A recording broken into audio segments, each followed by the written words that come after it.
Hi, good afternoon, good evening. This is Rahi. Welcome to.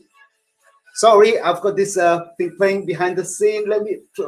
Hey, good afternoon, good evening, wherever you are listening from. This is Rahi Conquer. Welcome to BEYOND'20 platform. Today we are going to talk about how to grow your business with your passion, how to innovate yourself. So I've got an amazing panel of guests who will join us. They have made awesome innovative business through their passion. Let me bring Hakeem Brooks to the stage. How you doing, everybody?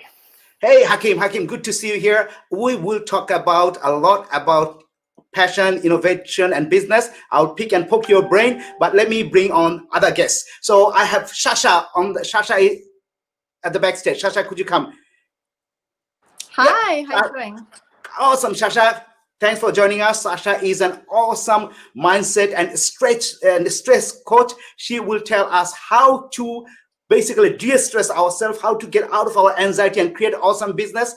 I would also like to bring Mr. Tanvir Tabassum. He is the CEO of the first AI entrepreneur startup of Bangladesh. Hi, Tanvir. Hello, everyone. Hey.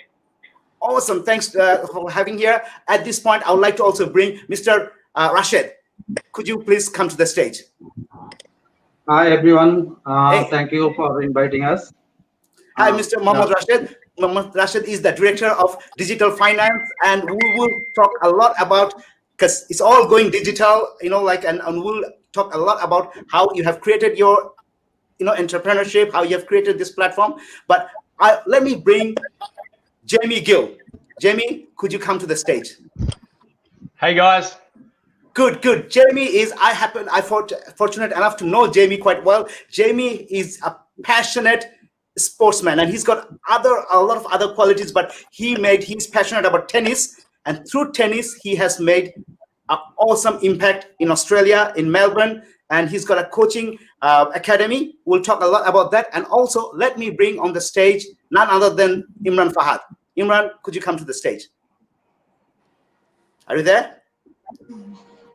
Looks like he's not there, but yeah, Imran is basically no, he's here. Oh no, sorry, Yusra. Hello. Hi everyone. Hi, Yusra. Thanks for coming to the to this talk show. Yusra is the CEO of Workstation 101. Today, I have got this amazing, distinguished entrepreneurs, and I'll put it this way, young entrepreneurs, because what we are looking forward today is that we are going to talk to our youth, and we will tell our youth how I'm not youth anymore, I've almost lost all my hair, but how this young generation, they have built such an amazing platform, amazing startups, amazing coaching academies, and yeah, and they have gone so far. Okay, so thank you for coming to the show. Before I start, I would also like, we are all putting our happy faces, our optimistic faces, but we know that we are going through a pandemic. We have lost numbers and numbers, hundreds of thousands of souls, lives. I know a lot of us, I know personally, we lost our dear ones, closed ones. So my heartfelt condolences to people who have suffered. Businesses, ventures, they're all replaceable. We will rebuild. But my heartfelt condolences to everyone who has suffered, dear, if you have lost, departed souls. Okay, so I just want to start by showing our condolences. So let me ask something. Okay, before I start, before we were going to talk about a lot of passion, innovation, business ventures, struggles, let me ask one question. What is passion? Let me go directly to Yusra. Could you tell us what you understand by passion and what is so important about passion? Hi everyone. It's me, Yusra. I'm the CEO of Workstation 101. So Workstation 101, it's a co-working office space in Dhaka, in Uttara. All right, so the question is, what is passion? So passion, I would say, is something that you really love to do. Something like, for example, for me, my passion is to grow my business really big. So that means I'll do whatever is in my way, whatever good ways in my way to build my business up. So that's what I think is passion. Awesome. Hakeem, would you like your definition, your version of passion? What you think? What comes to mind when you think about passion? Yeah, definitely. For me, passion is more a moment.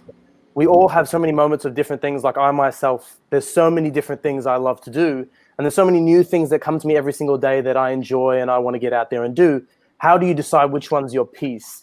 And I think what happens is in each of those moments where something hits you and you're like, I really want to do that, that's like the moment of passion. The real job here is turning that moment of passion into something that can really be created that you can move forward with in a long-term fashion. So many people, feel bad because they get high on their passion for like a week or 2 weeks and they're out there and they're like, yeah, I'm going to do it all. And then they hit a wall because what's happened is they've just been riding that moment instead of actually creating, all right, how can I create a long-term lifestyle? It's about converting that passion into lifestyle. So for me, that passion's more the moments in which we get the inspiration, the insight, the sort of the look into what our heart or what we think that we might want to be doing moving forward, and we get to choose how we move forward with that. Beautiful. No, thank you. Thanks, Hakeem. Jamie, what passion to you? Passion to me, I'm like Hakeem. This because I'm an excited individual. There's so many different sources of inspiration around. You could basically choose any, but it's an energy inside you. It's a feeling that gets you excited. You can look in your room and you look at things that get you excited, things that don't get you excited. Go with what gets you excited. For me, it's sport and interacting with people like you guys. And I get a great feeling. I've even got goosebumps now just being here and talking to you guys like Rahi. And that's passion. And I just go with my heart and go with my drive and my inner gut. And that's how I decide what I want to do.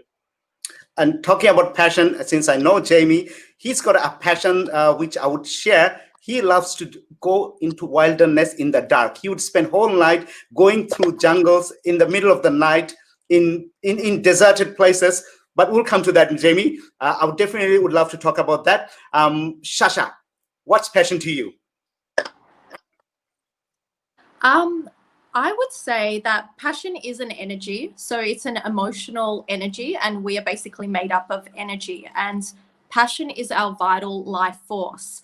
So we need to harness that energy. And if we deny what our passion is, it can actually become very deadly and go the opposite way of, all these, wonderful ways that you guys have described. So I would say passion is a essential human life force energy that needs to be followed through in a balanced way. And yeah, if you deny it, you kind of go in the opposite direction to all these excited entrepreneurs. Beautiful. Now, thank you. Thanks for your insight, Sasha. I'll come to Mr. Rashed. Same questions. And then I will pull all these things together. Same questions. What does passion, when you think about passion, what comes to your mind? Yeah, thank you. To me, passion is that what I love to work. That's mean apart from our professional life, but there is something in every person who wants to do that things very passionately. That's mean, for example, someone love to love song, someone love exercise or something else, and continuously every day he wants to do it for his energizing himself.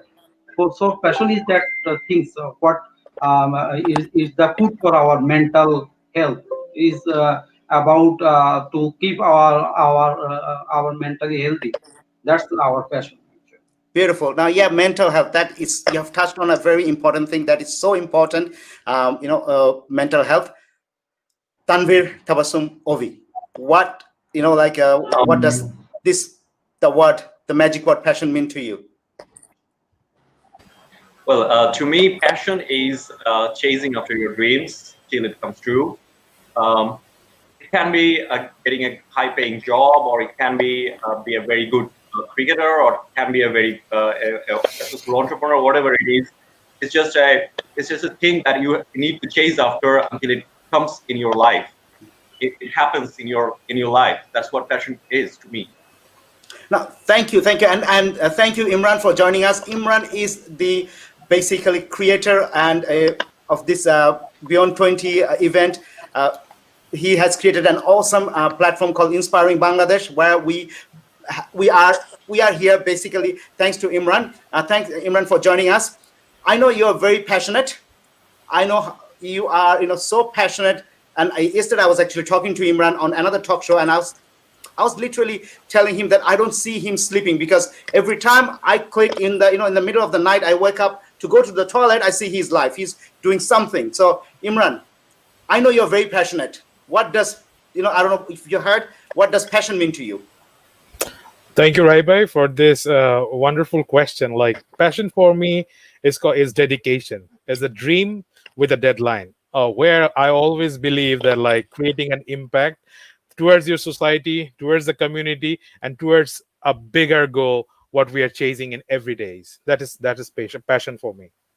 Beautiful. Thank you. Thanks for, because I hope our viewers, whoever are listening, you are taking notes, because all these gentlemen, ladies, extraordinary entrepreneurs, movers and shakers, what they're talking, they are literally dropping gold nuggets. Okay.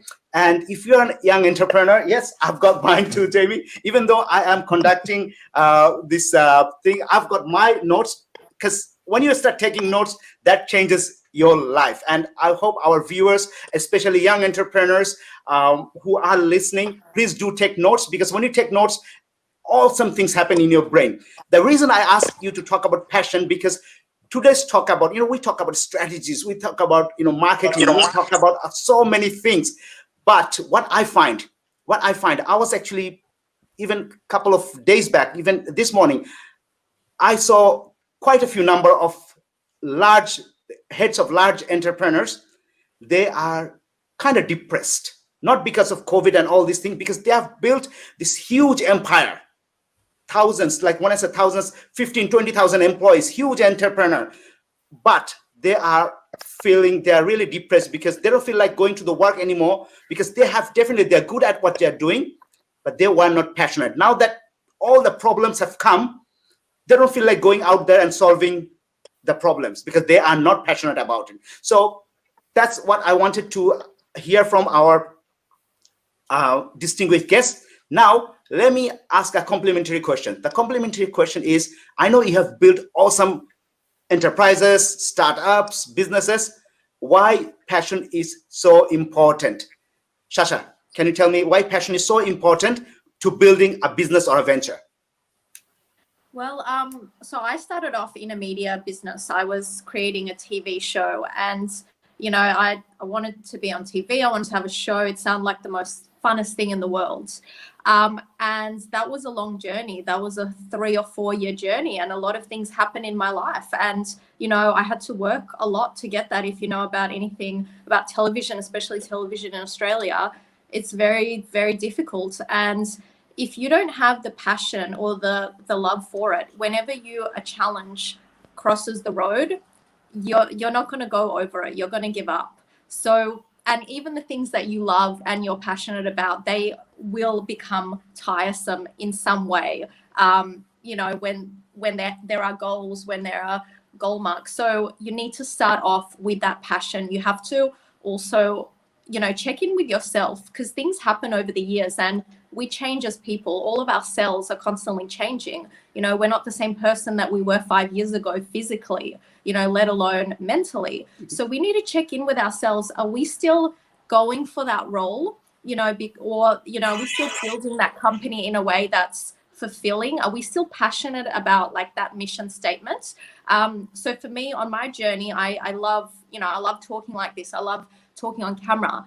I wasn't passionate about interviewing celebrities about the latest reality TV show. And it took me a while to realize that. I still love this format of communication and engagement. And that was a long journey. So my passion has, changed over a few years, and it has to be discovered and you have to work with it. So yeah, to start off with, if you don't have passion, if it's just a goal, I need to make money, or this is going to look good in front of my family or my friends, you know, you're not going to take the first, second, you know, let alone third step.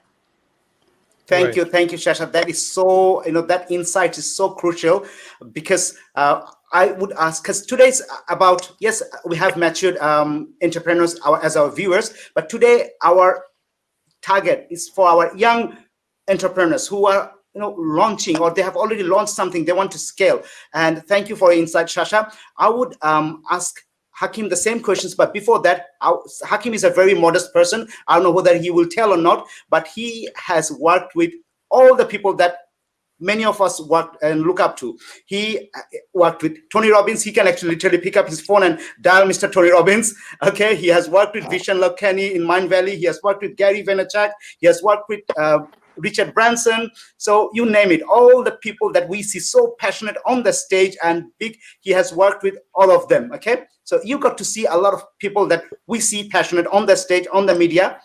Tell me why this passion is so important to creating ventures. Yeah, definitely. I think I'm going to follow what Sasha was sort of saying and go down, like, I think self-awareness in passion is so important. It's a long journey. It's a long road. And as I said, for me, it's a moment of passion. That passion is what starts your journey. It's the piece that starts it. But what's going to help you move forward, and that train is going to keep going, is your self-awareness. You really need to understand yourself on a level, not be hiding bits of yourself away and so you don't see it, or whatever the case. You need to truly understand yourself on what you're capable of, where you're passionate, and you need to keep on checking in with that as you're going on your journey, because the whole point of the journey is for you, as much as it's about building these huge businesses and amazing things and all this sort of stuff, it's about growing as an individual. And if you don't maintain awareness, you will either get lost on an individual level, or you will get lost as a business, because you're not keeping track of, where am I at? How have my skills developed? How's my passion going? Why is this really fulfilling for me? Because long term, that's what it's really about. It's about, we can pick so many different things, but you have to pick things that are really on your route when it comes to fulfillment. The other thing I would also say is, as much as obviously we get moments of inspiration, passion is as much a perspective as anything else.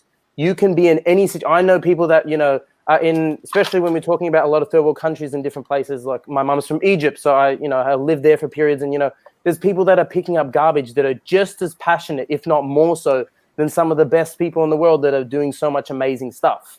It's not necessarily, as much as what you're doing is such an important piece, and always follow the pieces that really, drive you. You also have to be aware of how are you viewing the world, because that's going to really determine for you, I can be doing the best thing in the world, but if I'm focused so much on how everything is turning to shit around me, that's all I'm ever going to see. Exactly. You're so true. Thank you for touching on that, Hakeem. I will go to Tanvir. Tanvir, you are in AI. Okay, at what point you realize that you've got this passion about AI, and I need to do something about it? Why it was so important? Well, passion, the one quality that textbooks and instruction manuals and the company procedures will never talk about. So it should come from yourself. It should come from your heart. Everyone in such a hurry to make you fit, probably for a very good job or a very good get a very good career. Like you are like a machine. Like you need everyone will try to act you like you are in a machine. So I think that passion is a thing that should come from yourself, from your heart, to pursue your dreams or to chase something that you really want. Talking about the AI and the startup that I'm right now working with it. So things comes in my mind, not really in my mind. It comes in my co-founder's mind. So that he had a very good idea about working on AI and computer vision technology, and he discussed it with me. So instantly, his idea grabbed my mind, and then we decided to work on that because we saw a prospect, we saw a future in AI in Bangladesh.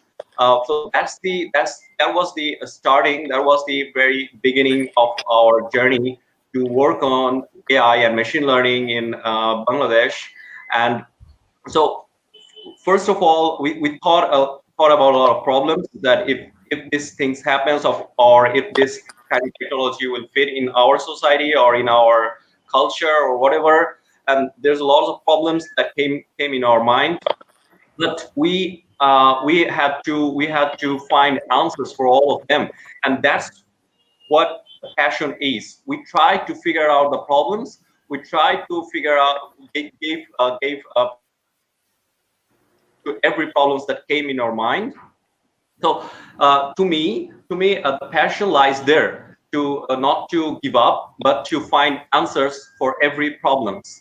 So now that's why we are here. We're in a very, very good situation right now. We're doing good. We're doing excellent with our startups. Got fund and all other clients and transactions and everything. So yeah, to me, I would say that passion. If we didn't have the passion to pursue the dreams that we have to establish a startup that works on AI and machine learning and high tech and tech like this. So without the passion, we couldn't come to this point. Thank you, Tanvir. Thank you for touching on. That is so awesome, the answer. Yusra, what how did you get started? Was it just passion, or that was it a need, or what did you see? Like, how did you put that combination together? Yusra, I cannot hear you. I think you're in mute. So sorry. All right. Okay, so I will start with why do we need passion when we do business? See, when I thought about opening up a co-working space, when it was just in pen and paper, it seemed like it's a very good idea, it's really helpful and all that. But establishing the co-working space, it wasn't a very easy job, right? So when we when we start about thinking a business, we just think about the positive things. But when you're actually in the field, when you're actually doing it, you find a lot of challenges. Like for me, I started my co-working space from 1st January this year, right? And then from March, COVID-19 happened, and it's just a new business I just started, and COVID-19 happened. So for me, if I'm not passionate, if I'm not passionate about business, I still can't continue my business, right? So for me, this year is all about surviving, taking the heat of COVID-19, making sure just to keep my business alive, survive. All right. So yeah, if you don't have passion, if you don't really love what you're trying to do, Beautiful. It's very tough to run the business. Rashed bhai, are you with us, or can you hear us? So it looks like he has dropped off. Jamie, I know Rashed, you're here. So cool. Thank you. I know we all need money, okay, to do our stuff. Was it, and did you see a vacuum in the workspace that we all need, startups, and we all need money to run, or how did you ended up, and then ended up creating this platform? Digital finance. How did you end up creating this platform? Thank you. I am by profession is a central banker. I am a joint director in Bangladesh Bank, but my passion is digital finance. Since 2012, I was working on digital finance space in regulating that space. But I understand that there is some capacity gaps in the market as well as the whole ecosystem, or in all the stakeholders. So I see that if there is a capacity gap among the stakeholders, it's very difficult to develop the sector, because everyone should understand what are the different terms and different policies and different business strategies of the digital finance, so that we can interact with people, make policies, make regulation, may develop the market. And there is so many digital finance entirely new in Bangladesh. So since 2015-16, I started to learn myself to digital finance, just learning I will get the knowledge, where I will get the training. So we get some courses in the internet, and started working on started taking the online courses. And back in 2017, I started just online course on digital finance, completed a certificate in digital money. And in 2020, I completed the Certified Digital Finance Practitioner. That is the first from the Asia. It's from Treasury School and Digital Frontiers Institute in South Africa. But what is important that I understand that learning myself is not enough. I have to develop the capacity of all stakeholders within the central bank, within the other regulatory agency, as well as the service provider. So in back 2017, just in social media, we started from a social media group, Digital Finance from Bangladesh, and then trying to share information and some engaging people to develop, to discuss, and also to debate things related to digital finance. And in back 2019, we established the organization as a formal organization. So right this moment, in every month, and just we are organizing different webinars, different learning sessions with local and foreign stakeholders, like what is Imran Fahad is doing. We also bring in the same thing in digital finance. And just a 2 months ago, we arranged a webinar series, session on digital credit, first time in Bangladesh. And now in the next month, we'll start a webinar series on digital identity. So there is lots of technical things in digital finance space. So we have to develop a knowledge of our stakeholder, capacity of our stakeholders, building partnership within our local partner, local organizations, local people, as well as the international collaboration is very much important. Right to this moment, we are also developing an association of digital finance, Alliance for Digital Finance Associations is a global association of all the organization available globally.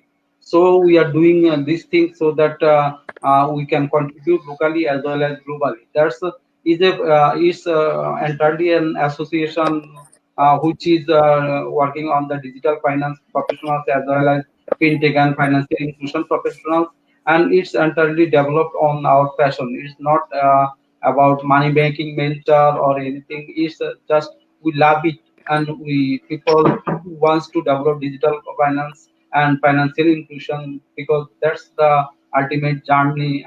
That's the world moving to the digital space. That's our story. No, thank you. Thank you for sharing. Thank you for sharing your passion. Thank you for telling us where, or what all the ventures that you have got in. Because yeah, that's exactly the way. That is the way digital finance, and even there are a few places like I go into so many events, and there were the other day I was I was signing up for some an event, and like whenever we sign up, when you pay for it, there's so many now platform. I see you can actually pay by cryptocurrency. So, we know that cryptocurrency is there and all these things, but now it has entered into the ecosystem. Okay. It was no longer an asset. It's no longer investment. This is in the transaction. Now, thanks for creating the platform. Thanks for taking the initiative, Rashed bhai. Now, I would go to Jamie. Jamie, could you please tell me, because I know you have done so many things. Okay, you can touch on that, but why did you end up teaching kids tennis and building them through tennis? Thank you, Rahi.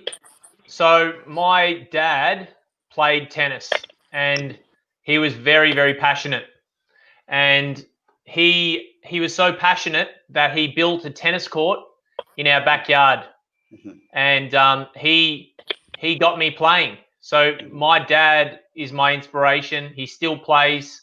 I have to give him free lessons now because he invested so many years, tens of thousands of dollars into my tennis education.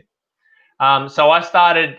He actually got my first customer because my dad was a salesman. He sold woodworking machinery, and he talked to someone at the tennis club and said, my son's just qualified and he's become a tennis coach, because I didn't have any sales skills.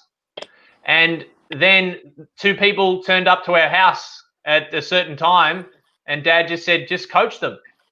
And so I just got my tennis ball in the basket, and I got my uniform, and I started coaching. And my dad sort of got me on the journey, and from there on, that little kickstart allowed me to build confidence, create some business cards, create some flyers, drop off, start telling and spruiking and telling people, hey, I'm a tennis coach. Look, come to my program. It just everyday interactions with people. And that's how it started. And then I went, oh, I'm not that good at promoting. So then I looked up Tony Robbins, Awaken the Giant Within, Power of Positive Thinking, read every book like Tony did, Tony talked about.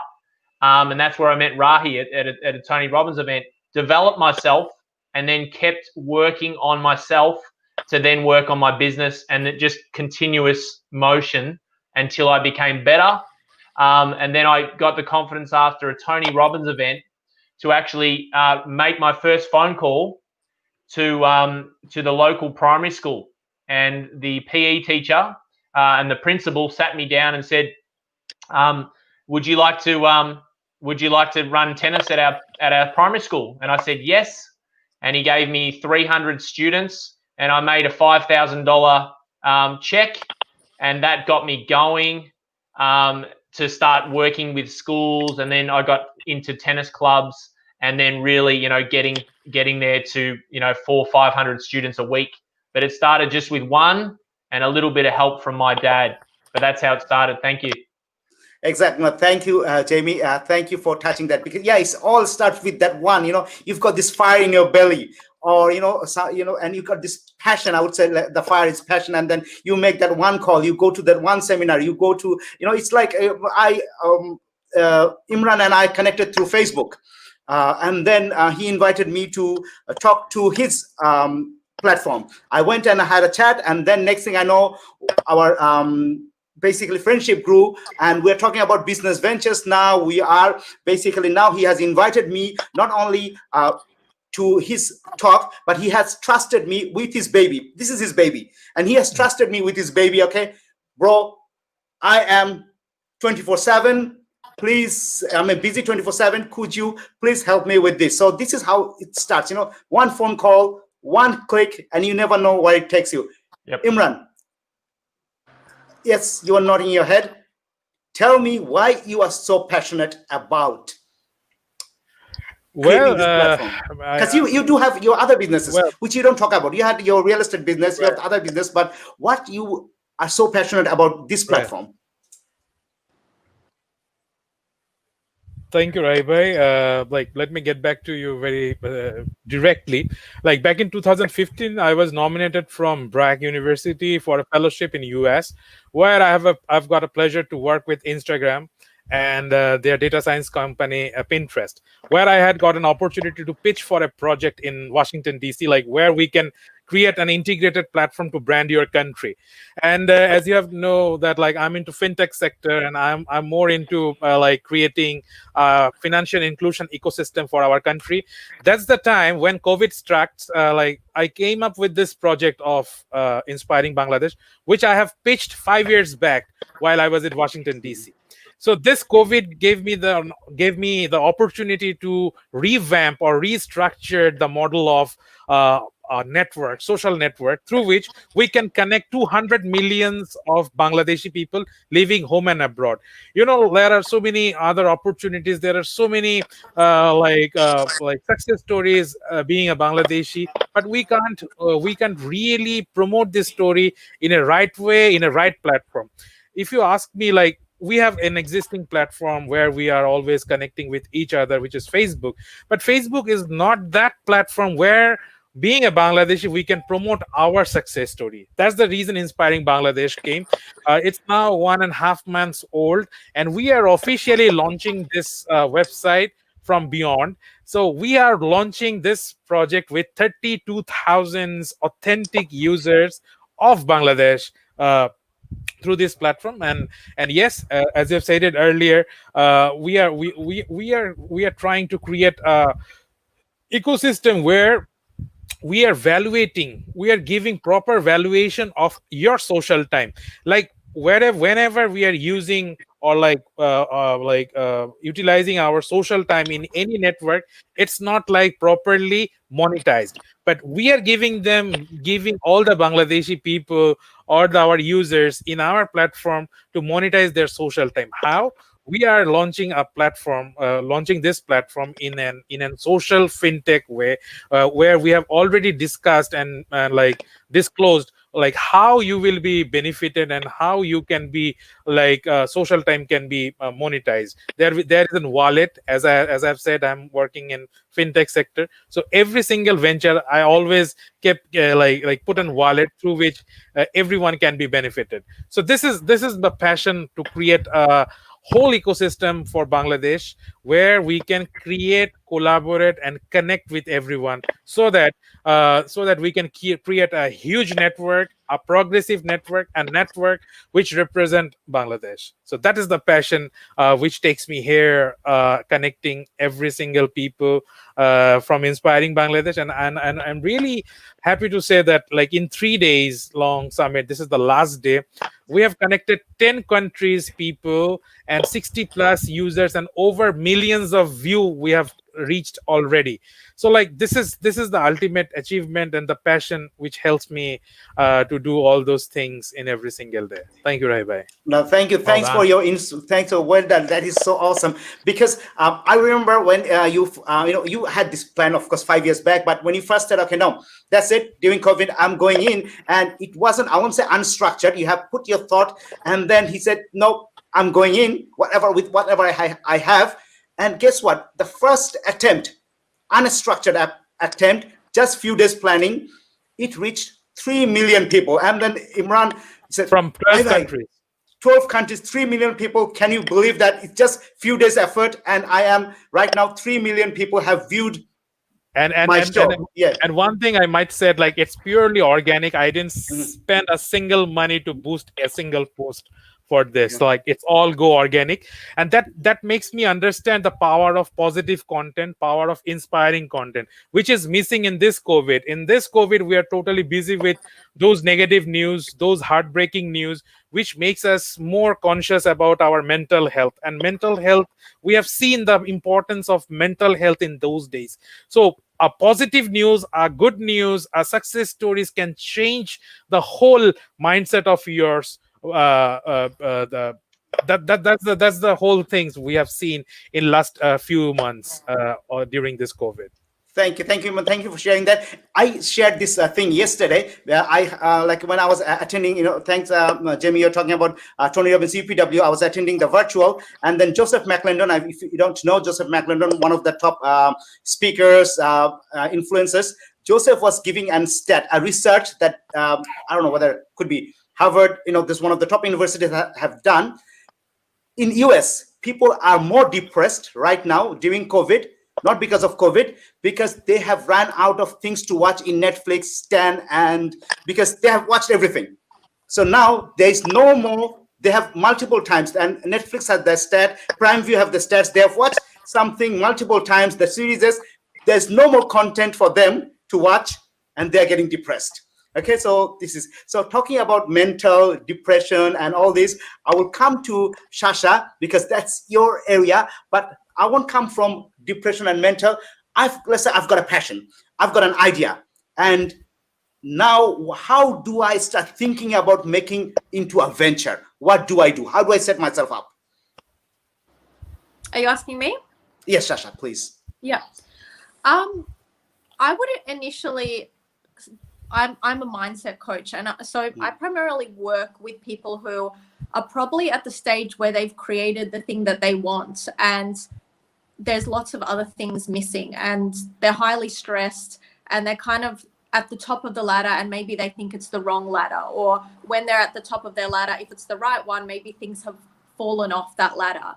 So I would just highly recommend really looking at your passion and what it is you want, but also what you want in other areas of your life and how it's going to work with those areas, because especially it's different culturally, but in Australia, in Bangladesh, different parts of the world, it's also different if you're a man or a woman. And when you start, as I said, when you start the journey, you have to realize it's a long-term thing. So start with the first move, the first step, and as you go, you have to always look at your long-term vision. You have to have that focus, but you also have to be in the current reality of where you are and being present. So, you know, that's actually the most challenging thing, is having this big vision, but also being extremely present of your current surroundings, because time goes past and you don't want to be that person who's created it or who's, you know, at the top of the wrong ladder. So this mindset of having your big vision, but also being present, will allow you to kind of notice what's going on, you know, reach out for the opportunity when it happens, because in all truth, most people don't know how to get from A to the big vision of B. They just notice the next obvious action. And the more, I guess, aware, the more present a person is, the more they're able to be open to that next opportunity. So I don't believe you have to know all the steps between where you are in your current reality and your big vision, but you need to know where you are right now, so that you need to know the next step, and then the next step. And then when you get there, you have to know that you took all the right steps at the time, and, you know, you want to be satisfied in where you are. So yeah, being present and also having that vision, I would say, is, you know, a little formula for that. Beautiful. No, thank you for touching that. And while you are talking about that, I'm a very visual person, and as you are talking about that, I worked so many years on. I myself is a coach, and I started with personal development coach, and then moved into business strategies.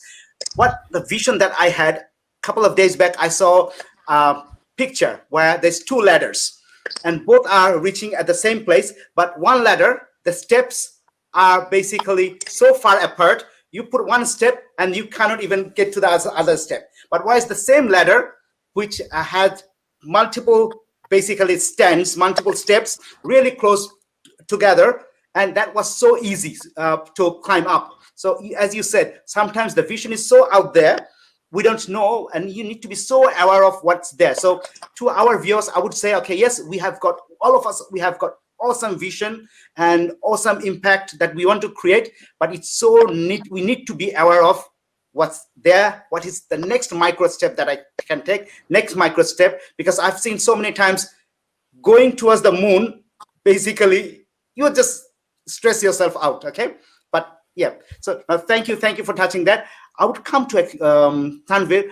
We are talking about, also part of our talk is innovation. And yes, we can innovation as Rashed Bhai is innovating in finance space.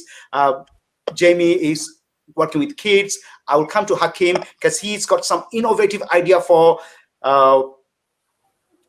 doing things for the developing country. But I will come to you because somehow when you talk about innovation, we think about technology.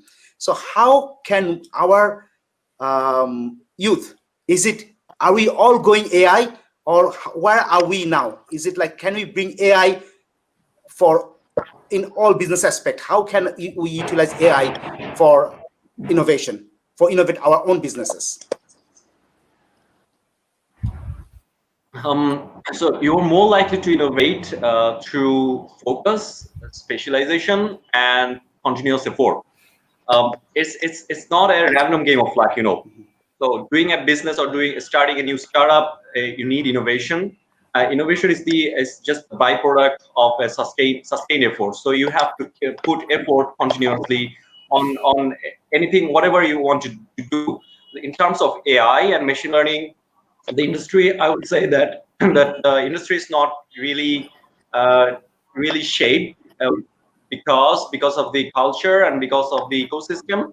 I think there should be three key points for the innovations. It must include in your work. Innovators must build on their strengths, and it must fit in the society and economy. So talking about the society and economy and the AI, I think our society and economy is not perfectly matched yet for this kind of technology, because we depend a lot on the labor. So AI, what does AI do? It replaces the human activities, and it replaced by the artificial intelligence or the machine learning. So since we are in a country where we are dependent on labor system and there are a lot of people engaged in a lot of works, so it's not easy to replace all the peoples at once. It's not really easy to replace them with a machine or with another kind of intelligence. So it's not I would say it's not really the ecosystem is not really shaped up to adopt this kind of technology. But whether you want it or not, in near future you have to rely on artificial intelligence, because this is the future. So you see, nowadays AI can write a code for itself, and AI can take a decision. So you don't need to people don't need to depend or stress their brain out to get a really very good program or very good code. Or maybe in near future you will see that AI can write a book. At least, as a matter of fact, there is an AI which can write a book. So you can train an AI with tons of books, and then it will write a new story for you or new poem for you. So whether you want it or not, in future we will see that AI and machine learning is taking your job away. So we need to be ready for that moment. That's why we started right. We need to start right now. What it would look like if this kind of technology takes our job away? What will do then? What will our people do then?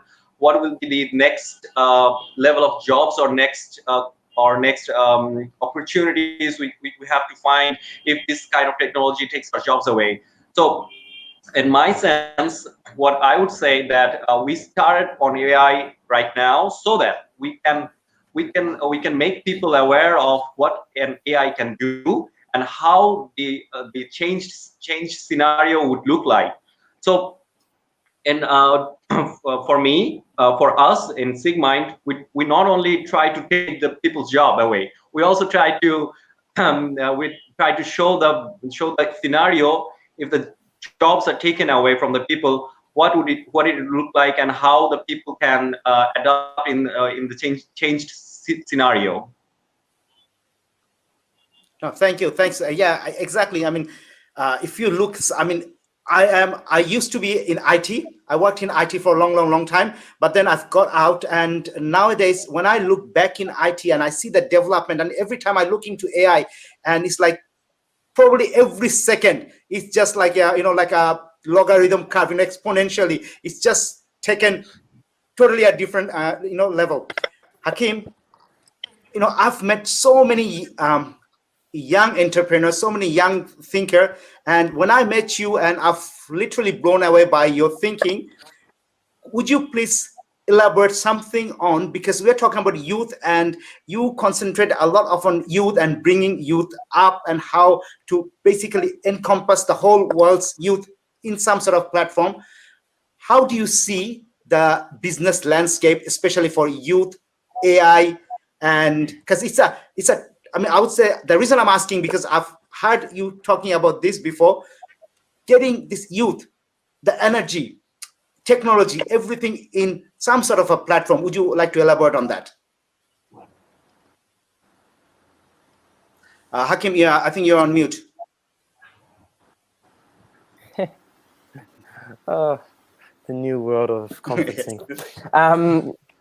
Yeah, I think I get the direction you're going. For me, one of the biggest things I think youth need to really understand about this period is there is just so much opportunity in the world we live in today that you can literally create anything. And that's really what I try to encourage a lot of people to start with. That's sort of what I want to spread more to a lot of different people. And it's not just youth for me. I think there's a general consensus around the world about, like, people expect less from themselves than they're able to achieve, really. And really, in today's day and age, with AI coming into fruition soon, but also with just social media and the platforms that are available to us for information, the only thing that's really holding you back is you. That's basically it. Like, it doesn't matter if you are not skilled in a certain area, you can go get skilled. If there's a bit of business you want to do and you don't know how to do it, you can go figure out how to do it. You know, all these things are so, it's open, and especially for people in third world countries, we have such an opportunity, because a lot of business that exists in Western worlds don't exist in business in third world countries yet. There's a lot of businesses you can look into, you know, and bring to third world countries and execute on there that will create massive amounts of impact in your area. So, you know, and with, again, that's just using the internet and using the tools to, you know, apply more to build stuff in your neighborhoods and in your areas that can really make an impact, instead of, as you said, thinking so large, using the concepts and the tools you have to really create really amazing things for your communities. Yeah, I think that's, like, again, it's just such an awareness thing for people, that you just really have to be aware of the time that we live in right now, is especially even with COVID, like, there's so much opportunity in it as well. As much as there's so much stuff that you can say is bad and is horrible and whatever the case, there is so much opportunity, you know? Yeah. No, thanks for Hakeem. Thanks for touching on that. Rashed bhai, if I am a young entrepreneur, a youth who would like to get into the world of finance, and I know, you know, like, the passion that I have, I don't know where to go, but I know there's this, you know, Tanvir talked about, Hakeem touched on, there's so much opportunity, so much things happening out there, but I want to venture into finance world. Where do I start as a young entrepreneur? Firstly, for a young entrepreneur, the suggestion is that you don't need to invent a large thing, but you have to find a real life problem of the people. Because when you identify a problem of the people, and there is large number of population is expecting some services which can be make life easier for them through the apps or other things, then if you make the solutions, then people will certainly adopt this solution. For example, in Bangladesh, in urban area, finding the technicians for household work or electrician or something like that is a really problem, because we don't know actually those people who provide those services. In Bangladesh, there is a company Sheba XYZ. What they did, that they just onboard those technicians, drivers, cleaners, and also other type of people who provide a different type of service. Just through the apps, we provide them the orders, and they provide us the services. And what other things that who working is, that's also an amazing thing. When I just 2 or 3 years back, I just in Cape Town, I see that the offices of that organization, e-learning organization, is a co-working space, and I was amazed to see that there is a small offices of the people, and some people, they do not actually have offices, but they uses the cafeteria of that building, and by that the things they are making their venture starting, and they are starting their businesses.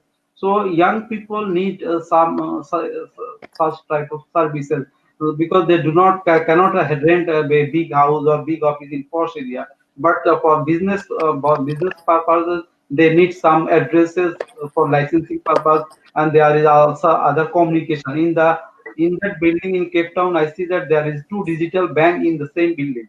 So there is lots of office, and I see that people are working about night also. Night time they are also working, one or two people in that offices. So actually, so finding out the right problem is the most important thing, and then you can make a solution for good number of people. So that's the important thing, Oh, I think. thank you for touching. Thank you for touching this, because you may have an awesome idea, but if there's a need, there's no need for it. I think you cannot basically market it, unless, I mean, of course you can market, but then you have to spend so much on making people aware. Rather, if you know the pain and if you solve the pain, and I think when you're talking about space, I think Yusra, you have actually solved the problem in that space. And right now, if I wish I could actually show my, because I'm actually right now in a co-working space. I am a member of a co-working space, and every time I need, wherever I have meetings at those, I just go in, swipe my card, and that's it. I am set.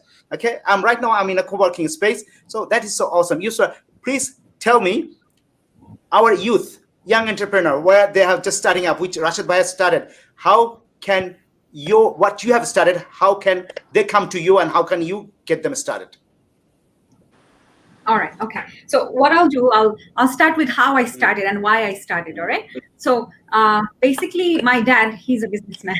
So when I was young, I saw him doing business, and he actually involved us, in little projects all the time. So when I was little, I always wanted to be a businesswoman when I grew up. But then again, I also wanted to gain experience from overseas. So yeah, according to my plan, I did my bachelor's and my master's from Australia. And then in 2018, I got back to Bangladesh and I started our family. I joined my family business. So when I was working there, actually, and our business is in the real estate sector. So when I started working, what I found out, there are a lot of starters, a lot of young entrepreneurs. They actually come to our space and they look for commercial space for their office space. Right? Then I actually asked them, you guys just started. Why are you looking to rent into a commercial space? You can always, work from your home or somewhere else.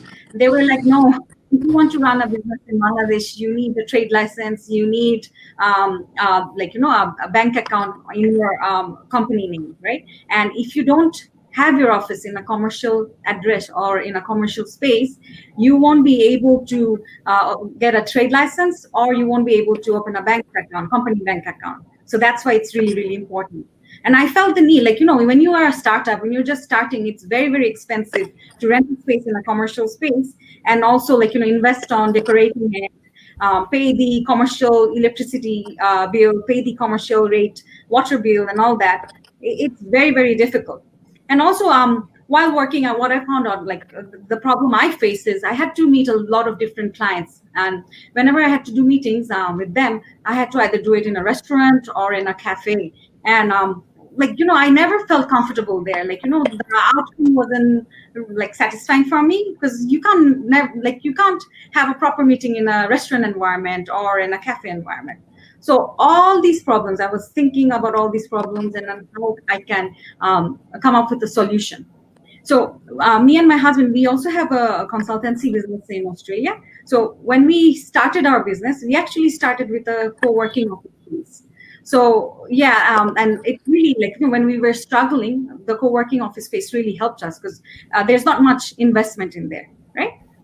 So with that concept, having that in mind, we started Workstation 101 to help out the young entrepreneurs, the startups, right? And it's so affordable. It's a serviced office space. You have the meeting rooms, you have the space, you have high-speed internet, you have printer, photocopier, everything that you need in office space. It's there. You just need to rent a desk. You just need to rent a private office space or a meeting room. Maybe you need it for an hour, for the day, for a week, for a month. You have the option. You don't have to rent it for the whole year, because if an entrepreneur now needs to hire or rent out a space, they need to at least have a contract for a year. But in co-working office space, you can just do it for an hour or for a year, for a week, for a day, for a month. And if you want, you can do it for a year. So definitely that will help the startups, the young entrepreneurs, and it's very cheap. Our rate starts from #100 taka per hour, so that's not even $2 Australian dollars, if you think about it.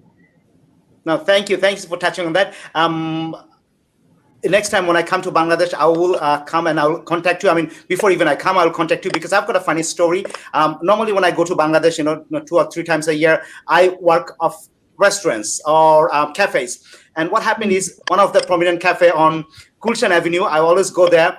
At one point, they basically not pushed me out, but they thought I was a terrorist, because they saw selfie stick poking out from my bag and all these things. They thought I was actually carrying big bags with guns and ammunitions, because I had my laptop, a whole day's supplies and my cameras and everything.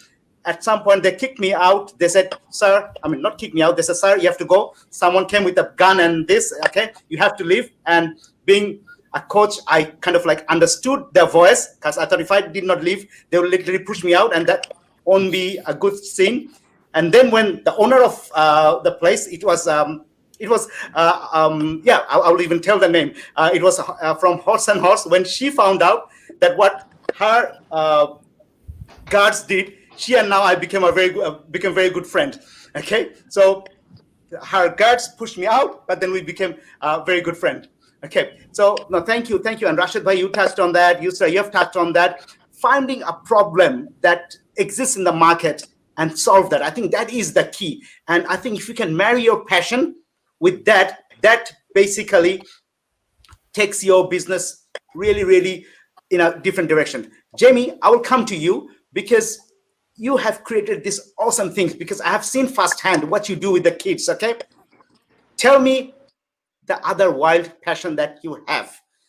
What you and your friend you do, you basically roam around at night in the middle of the wilderness, nowhere during night. And how does that help? Because I will later touch on the passion, but why do you do that?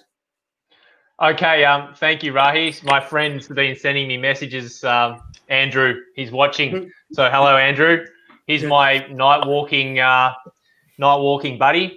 So my friend, he just decided, we've had this this quote, get comfortable with being uncomfortable. And I've heard David Goggins recently talk about this, you know, get out there, get really uncomfortable. If you don't like speaking, get in front of people and speak. So we decided on getting really uncomfortable, and we thought, what would that be? So he said he went in the dark to the local mountain. He's never been there, and he went to the top of the mountain and just followed the track. And I couldn't believe it. I was shocked that he actually went the whole, 6 hours to the top of the mountain in the dark with just a little headlamp on. And I was so inspired by that little mission that he did that I said, can you take me to this place? And he's then, since that moment, we've probably ticked off 15 to 20 different local mountains. In Australia, the mountains aren't that big. But the adrenaline rush of not knowing what is ahead of you. He doesn't tell me the maps. I just follow him, and he leads, and we just take it with all that uncertainty.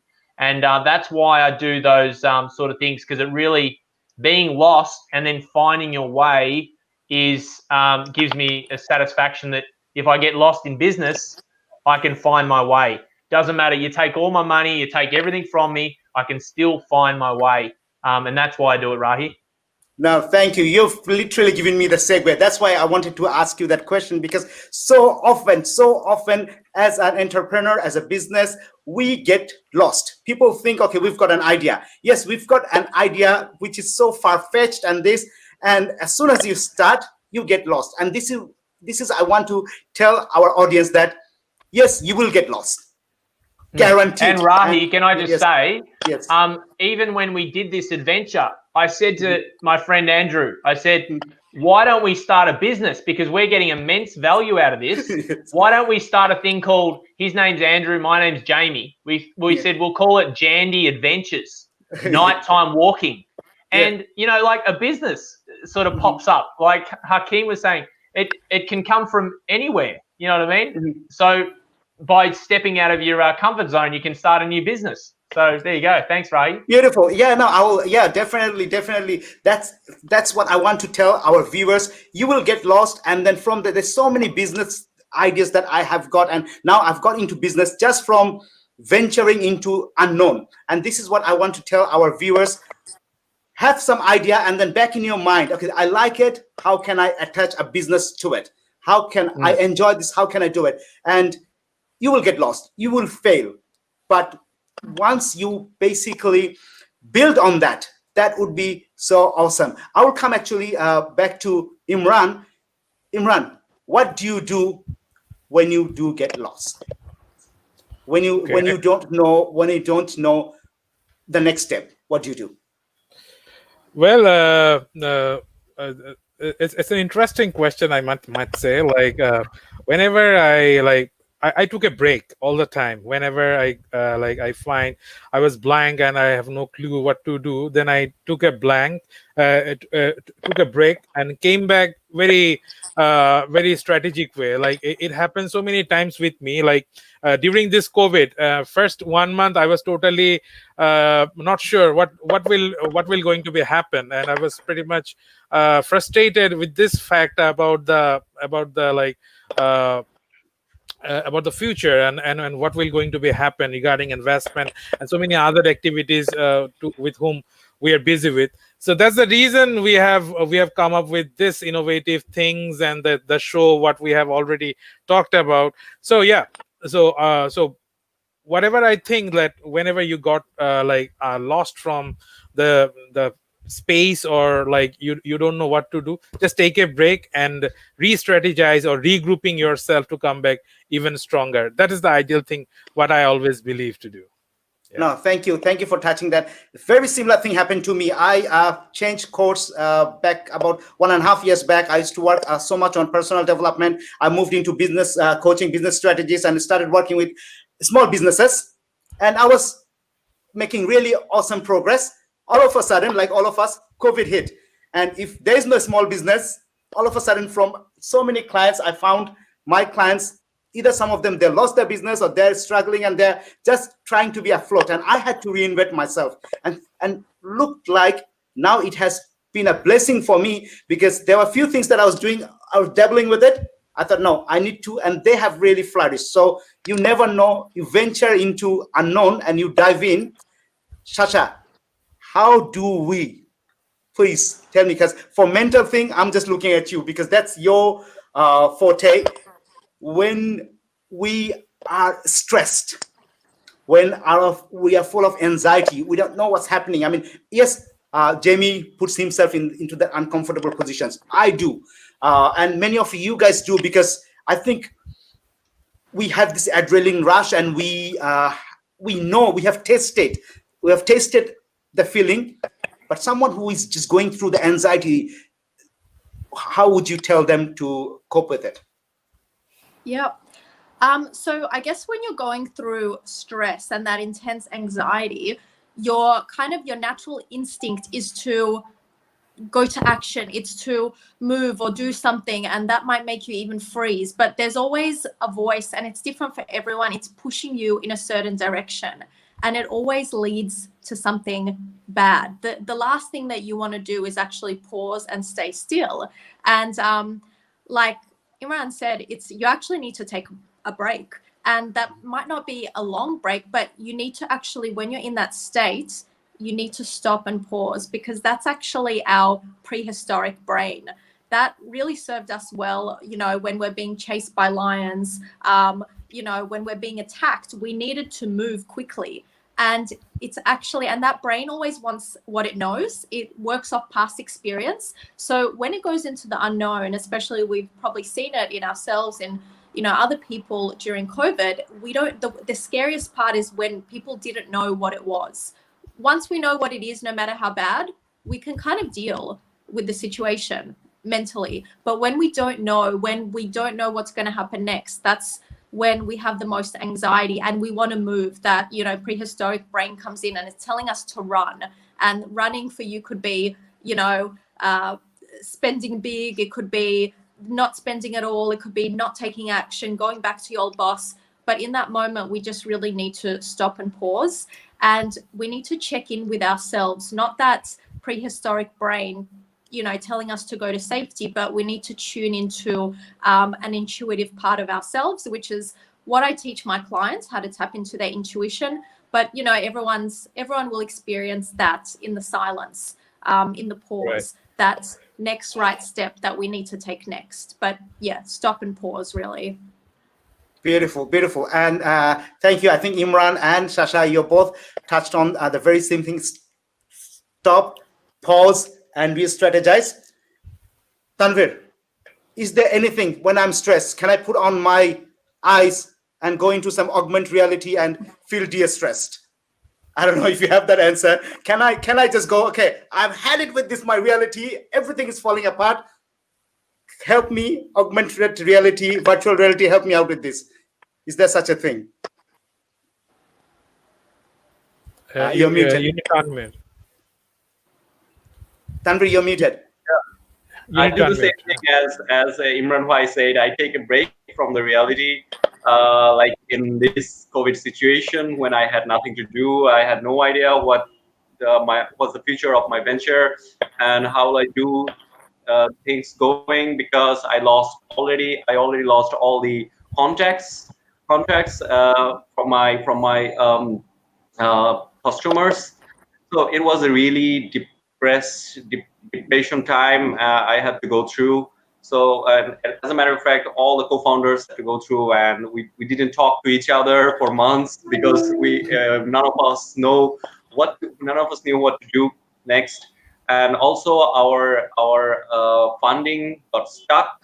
So I saw that it's a dead end, nothing to do, and I had no hope. So what I did, I actually stopped thinking about it, and I opened an account in Netflix. I saw all the contents. So I enjoyed my time. I talked to my mother, and she's been always a very, very amazing, inspirational person for me. And she has answered to all the questions, I think. So I spent a lot of time with my friends and families. Not with the friends because it's a lockdown situation, so I couldn't go out. So I mostly spend my time with my family, especially with my mom. And I talked about my problem. I talked about the situation that I was going through, and she always gave me hope. And she never said that, okay, that's enough. Go get a job, get married, and start a life like others do. She never said that. So she always said that, okay, be on your plan. Don't go to other direction. Be on your plan no matter what. I'm with you. So you don't have to worry about to take care of the family. I'm here to take care of the family.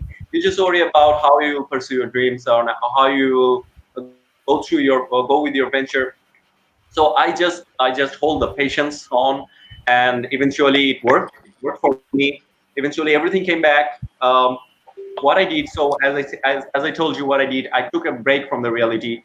I spent my times with like a lot of other silly stuffs, as I would say, watching cartoons, anime, and stuff like that. Because it's not always like that you hang up with friends and you don't always talk about business. Always talk about ideas. Sometimes you need to talk about what you have seen in Netflix or what shows you like. So it's also interesting to talk about on other topics, not all just business and ideas and startups and all this hectic words. Yeah. So yeah. One thing I need to add with Tanvir, family support is one of the most important thing to chase your passion and convert into a fruitful, entrepreneurship or being a business identity. So yeah, exactly. I can relate. Yeah. And So I'm really blessed with that. I'm really blessed with that because I have this mom and dad who never gave up on me. I failed them 1,000 times, but they don't care. They don't care. So yes, that's why I think it worked for me that I found a way, and now eventually I have again everything back in my pocket. Now I have again the clients that I lost, and as a matter of fact, better clients than I lost. And of course, the investor came back, and they start investing on us again. So yeah, I think that's the question to your answer. That I never always think about business and startups and stuff like that. I sometimes try to go away from the reality. No, thank you for touching that, because that is so important. And a similar thing happened to me. Like COVID, I think it hit all of us, and then all of a sudden, overnight, I saw, like you, Tanvi, you were mentioning, I lost clients, and I thought, okay, what can I do? And then what Rashed Bhai and Yusra have touched, I thought, okay, what is yes, I took a break, and then I thought, okay, why is the vacuum? What do people need right now? And I found out people need, I don't know, it's the term you guys use in Bangladesh. I mean, I'm from Bangladesh, but I know we call people need mullah. People need money. Okay, so I thought, okay, and I had connections with funding consortiums, which I did not venture into before. And immediately I thought, okay, now people need money. I've got connections. How can I put things together? And then I found myself in, yes, now I am in a position where I know people need fund, and I have connections with people who can organize fund. Let's marry them. Okay, so exactly out of necessity. But then if I think all of us, if we had sat on our bum, yes, we took a break, we watched Netflix, but I think subconsciously we're thinking, what's the next step? What's the next step? We're taking a break so that the stress go down, the cortisol level goes down a little bit, so that our brain can think. And then immediately, I think all of us, I think that happens. All of us, we got hit. And I mean, I will tell you, Yusra, this space I am in now, the place that I'm in now, it hosts 800 people. Guess how many are there right now? One, me, and there's another guy. Okay, most of them, they lost their business, and I see none of them are coming back. But then only people I see they're coming back, 7 or 8 of us. Now we see our business is growing. Most of the people, even though they're entrepreneurs, they had given up. Some of us, we did not. We are coming back. We are doing this and that, and we have, we have just taken off in a different direction now. So really, and that's so important. Hakeem, I would ask you, what would you tell? Because what I see yourself as that there's so many people I meet, and when I talk to you, when I talk to even people who rub shoulders with Robert Kiyosaki or Jay Abraham, and when I hang out with them, and they give me so much wisdom, and then when I talk to you, you give similar wisdom. Where that has come from? How did you mature that fast into this business space? Sorry to put you on the spot. I think but that's what I get from you. Okay. Yeah, I think part of it is I truly believe everyone has their own journey. I just think I was blessed with the journey I've been on. I have really amazing parents that put me in a really great position to be able to go, gave me the freedom to go and experience all these things and get, these skill sets and all these different pieces. But for me, one of the things I get told the most is, oh, you're so young and you've been able to get this information. You should go out and you can do so much stuff. Wow, you're going to have an amazing life. Wow. And I'm like, the bottom line it comes down to, I feel like you get the information when you're ready for it. There's not this, if I had it earlier, I would have been better off. You might have been better off for a couple of months. You applied it, whatever the case, and then you came off the back end, and then you spent all your money gambling, and now you're in a hole again. You never know where that could have led you. So in regards to that piece, that's my pathway it's been a really blessed pathway, and I've had a lot of really amazing opportunities. Part of it is also I made a decision very early on that I would seek out the best in the world and be around them to learn from them, not just in the sense of obviously absorbing their content, but how can I get closer to these people to see how they operate on a daily basis? How can I get closer to these people and see, how do they, not just obviously on a big scale what they're saying, but how do they interact with their employees? How do they interact with their business? How are they innovating differently? I think that was the biggest thing for me that probably shifted a lot, was that was my sole drive for a while. And you just got to kind of decide what phase of life you're in. Some people are in the creation phase of their life where, they're ready to go. And, it's about creating for them. Some of them are in the phase of we need to go out and acquire information. We need to learn more, be more, whatever the case. That's okay for them at that point. Then that's what you need to do. You kind of, again, it comes back to self-awareness. You have to know where you're at. But one of the biggest things I've probably learned is it's not about having more knowledge. It's about executing on what you already know. There is especially with the web and everything we have now, you can spend days, hours, months, years researching new bits of information, there's always new stuff coming in as well. It's overwhelming to some degree. But the bottom line is if you don't start to practice applying that, then that will be Can I interrupt for a second? I would like to introduce with everyone, with a special guest of ours, Mrs. Hosne Ara Begum, the Managing Director of Bangladesh High Tech Park Authority. So I'm inviting you, Madam, in the second session of our last day. Madam, can you hear me? Yes, I can hear you. Okay, great. It's always a great pleasure to have you. Thank you. So all the participants are, yeah, welcome Yeah. to this event. Exactly. So I'm introducing you with the moderator, Mr. Rahi Khandokar from Australia, and few other guests. So Rahi, can you introduce every single speakers and the people, those who are coming and joining us with the madam? Thank you, Hosna Madam. It is so much honor to have you with us today. And my speakers, those of you, if you don't know, she is the director. She is the managing director of High Tech Park. High Tech Park is one of the park. If you want to start a business, just contact her because she's got this amazing park. Okay, she will tell you, she will give you space, she will connectivity, she will connect with whatever you need. So thank you for joining us. It's an honor to have you here. So what I have today is not who you have. We have some distinguished guests here.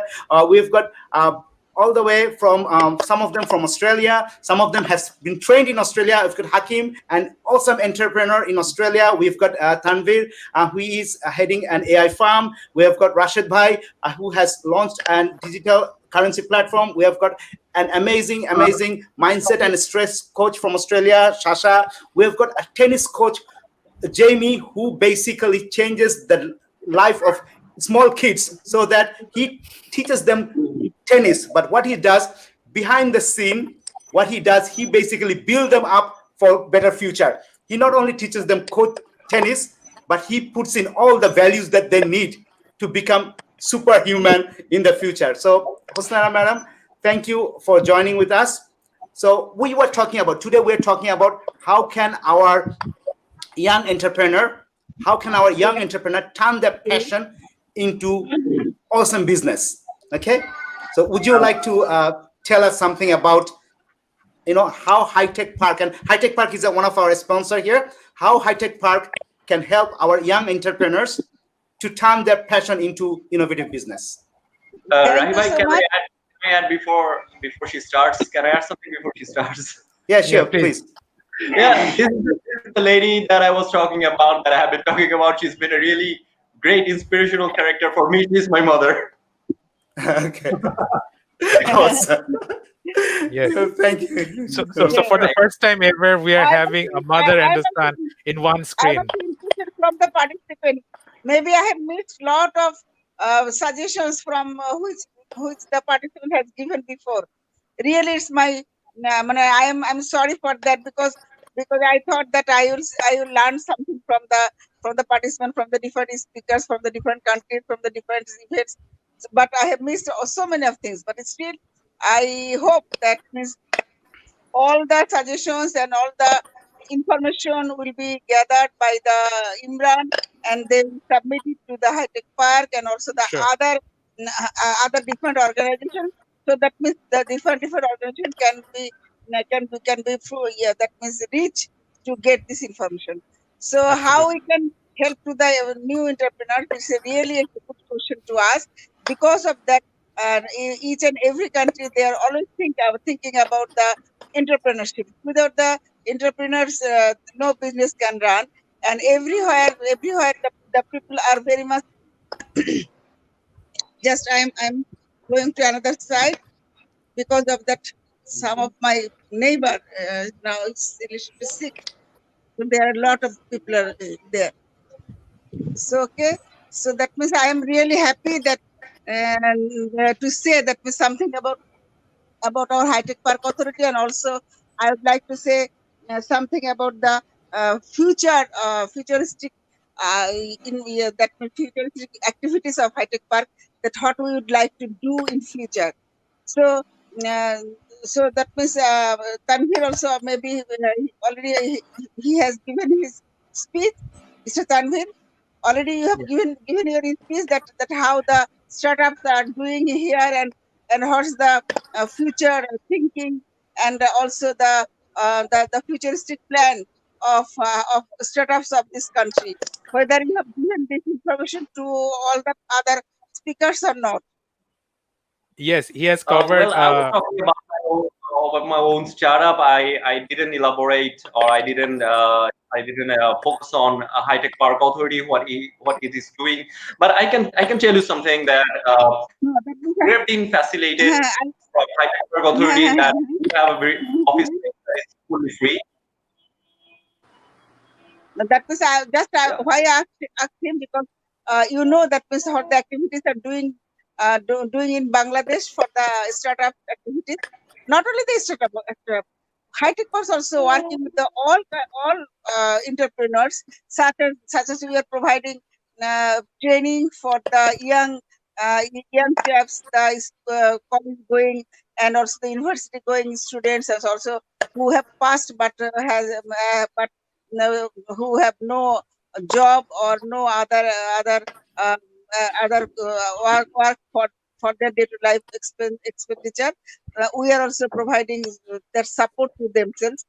We are providing the training, and after that, after finishing the training, we are giving them the space, and this space will be the free for the young entrepreneurs, and we are providing all sorts of computer plug and play facilities, everything we are providing from the High Tech Park Authority. And from the High Tech Park Authority, that is the new entrepreneurs, they can come, and we are providing the mentorship to themselves. But the commercialization, just this part, now we are not giving that one.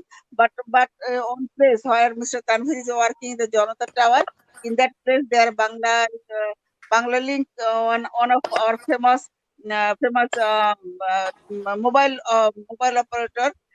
They are providing the mentorships and other facilities, but not the funding. In a nutshell, so that we can say that this High Tech Authority is the actual body for nourishing the new entrepreneurs and also the startup. And we are providing all sorts of facilities, such as the space, which is very much important for themselves. So each and every High Tech park, one floor are for the startups and the new entrepreneurs.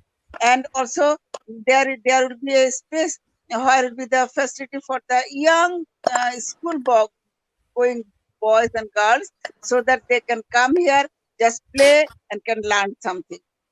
Right. This is the one area. And the another one is that all the other utilities are also free for the startups and also the entrepreneurs.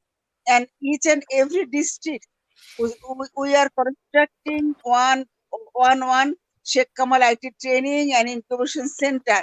Our Honorable Prime Minister always pushing us, always giving the emphasis the young students and young people, so that they can learn something from the government side. So the government are providing all sorts of support, which is the free, and we are providing all the trainings to the young students, which is totally free. And there are so many of programs and projects we have. Not only the High Tech Park, also the I3 division also having some specific project and programs for themselves. So that means almost everywhere we are constructing the IT training and inclusion center, and in that center we are providing the training, and after that they will get the facility to work in that building, and that will be the incubation center. There will be, and and we are bridging the industry with the new students. So also that means we are providing the mid-level training, also the high-ended training, or also the vendor certification training, which is the IoT, VR, blockchain, and and that type of training. And the other things is that what's the need of the industry. We always search that the what kinds of need of the industry, so that we can provide the training according to their need. They are giving the curriculum to us, and for the women, because there are here are two ladies speaker, and I am also lady. for themselves. They'll be happy to hear that our honorable Prime Minister always tells that 30% lady will get extra benefit from the industry. So that means 30% women always are selected by us, and especially for the women, there are some specific training. Now I will give you another information which we are going to be launched within a very short period of time, and which is the World Bank funded project, and that's name is Pride. And in that project, that means the startups will be the facilitated, and all the some universities will select, and 2 or 3 thousand startups will be patronized by this project, and not only that, that they will work in the laboratory, and laboratory will be constructed by High Tech Park Authority, and in that laboratory the students of that university will be trained, and they will be the startup company, and from that project we can fund themselves. Not only that, they can go to the other country, from the other country they will be educated in their own arena, and after coming from the foreign tour, then they will be able to work in their own company. So all of these activities has been incorporated in this Pride project, and these projects will be approved within a very short period of time. Because of that, from the higher authority, they are also interested to pass to approve this project, and within that means within 2 or 3 months we will be able to provide all other supports to the startups. And high tech parks are already doing that one, and maybe Tanvir also mentioned that we have one project which is the idea project. From the idea project, that means lot of startups are getting fund from that project, and in the month of March there will be very big event, very big competition for the startups, and and lot of startups will get fund from that means if I tell in Bangla, that was 10 lakh to 1 crore. So it's a huge amount of money for the startups, and it will be inaugurated by our honorable Prime Minister. So that means there are a lot of opportunities now for the startup. And now what we are thinking during this Corona COVID period, because they become so frustrated, they did not get any job from any other industry or any other organization. But now this situation has we have overcome, and they are now they have started their work, and also from the ICT division, from the high tech park, we are now also pushing all the young entrepreneurs to come to that high tech park to work with us, and we are ready to give all sorts of other facilities, and maybe some other information I will tell you later on, because I would like to learn from something from the other speaker. So at this moment, I would like to stop my mouth. Thank you, everybody. No, thank you, Husna. That was so awesome having you here. Yesterday, I was actually talking to one of your another director, and what I would like to our viewers, young entrepreneurs, please get in touch with High Tech Park, because I was just sharing a story yesterday. 25 years back, one of our friends' brother, he worked with Cessna, the engine maker of the Cessna plane, and we wanted to start something in Bangladesh. We could not go anywhere. But then the moment he went to Philippines, he had a big team sitting for him at the airport.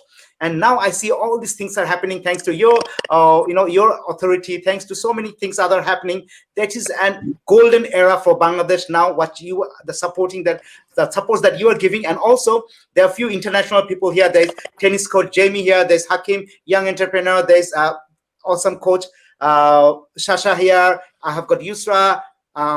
I also have Tanvir, your son here. Okay, and so there are so many people, here. What I would like to say that yes, our entrepreneurs in Bangladesh, they are getting so much facility from you. Also, High Tech Park is also, they welcome entrepreneurs from overseas, right? So people can come from overseas, work with your department, and they can start their business in your park, right? Hosna Bob?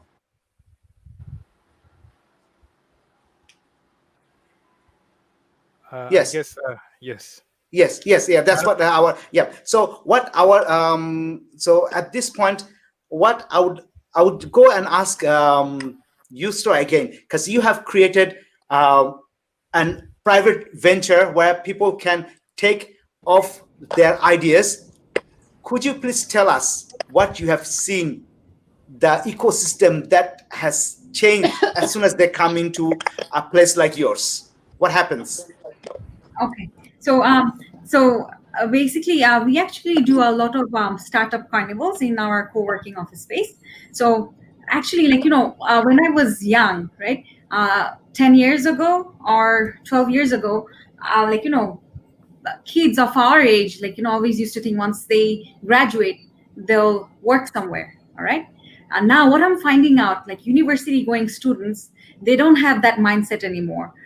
They don't want to work for someone else, or they actually university going kids are making different apps. They're they're coming up with different business ideas, and they actually, once they finish their studies, once they graduate, they actually want to implement that. They want to start their business, what they studied, like the business plan they made. So I think the mindset is changing within the last 10 and 12 years.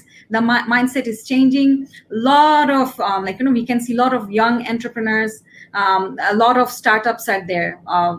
So yeah, I think there's going to be a massive change, in the job sector as well. Not many people will be doing jobs. A lot more people will be focusing on businesses. Beautiful. Thank you. That is exactly, because as Imran mentioned, and you are also, you have you stayed in Australia. I mean, we talk about big business, big corporate, but actually in an thriving economy is the small business that actually runs the economy. So if we can support that small businesses from whatever capacity that we have, from the authority, from our own business, if we can support the small businesses, they basically run the whole economy. And Right. It's not the big corporate. Of course, big corporate are the providers of jobs, but the economy runs through the big the huge number of small entrepreneurs. Okay, so I would ask Rashed Bhai, you have got this association, right? You have got your digital forum in Bangladesh. How can we take advantage of what you have put on? How can we basically, young entrepreneurs can take advantage from the fantastic that you have put on, or your team? Thank you. Thank you. As a digital finance forum is a professional association, and we work on digital finance, fintech, and financial inclusion professionals. It's a tremendous platform to share the knowledge, just to share the ideas, and as well as the important thing that when you try to invent a financial product, you need some advice from regulatory aspect or legal aspect, or you need to find some technology guys. So our platform there is a technology people, there is people from central bank, from Securities and Exchange Commission, there is also from Bangladesh Telecom Regulatory Authority, and there also from the telco, and also banks and other institutions. So whenever you need, for example, few days ago, a fintech company come to us and said that we are developing a financial technology platform for microfinance institutions. How can we you help us? Then we evaluate their product, and then advise them that yes, you can provide technological support, backend support for the microfinance institution, because the small microfinance institutions do not have that capacity to develop a core banking system like any system for the microfinance institution. So you can develop this software and try with other small microfinance institution, develop your product. Then we will arrange a microfinance fintech festival in the next year in 2021. So in that way we are bridging with technology, with finance, with regulator and other guys, and make the holistic approach and share the knowledge and ideas. At the same time, what I have said earlier, we arrange a webinar series in the 2 months ago on digital credit. It's a new thing, and there is a different stakeholders: telecom operator, telecom regulator, security and then access commission, ATY. Everyone was there. I mean, central bank also was there, microfinance regulatory authority and banks and every microfinance institutions. Everyone was participating in the webinar session, and we find that collaboration is very important, because when we want to develop a different financial product or digital finance product, then we need partnership from telecom, then also from high tech power authority, also need support from new fintech or fintech companies, because building a server is very costly for any institution. Then how the fintech park high tech park authority have the server, and also they can high tech park authority may if them, and then the cost will go down for the new fintech companies, because the server they can rent server from the high tech park authority, and there is also other companies are providing cloud service. I think I am not sure whether high tech park authority also providing the cloud services. So if these services are available in our market, then the new startups can come in these spaces and can provide services in low cost. And when they can offer service in low cost, then we can expect financial inclusion through digital finance. So our platform is providing and connecting those stakeholders in our local market as well as international market. Just next month we will arrange another webinar series on digital identity. What I have said earlier, World Bank is working with us, also Indian other and also Nigeria and also other companies, and Omidan Network also work out with us, and one professor from Singapore National University also working with us. So there is lots of synergic effect when you build an association and connect people with right expertise, and develop your own market, and develop your capacity of your own people. Then that's very important for digital transformation. That's where we are working. Well, thank you for sharing. Thank you for the sharing this information, because as Tanvir touched, Hakeem also touched on that, and because whatever we do, doesn't matter if it's to do with AI or technology, there is a technology backend.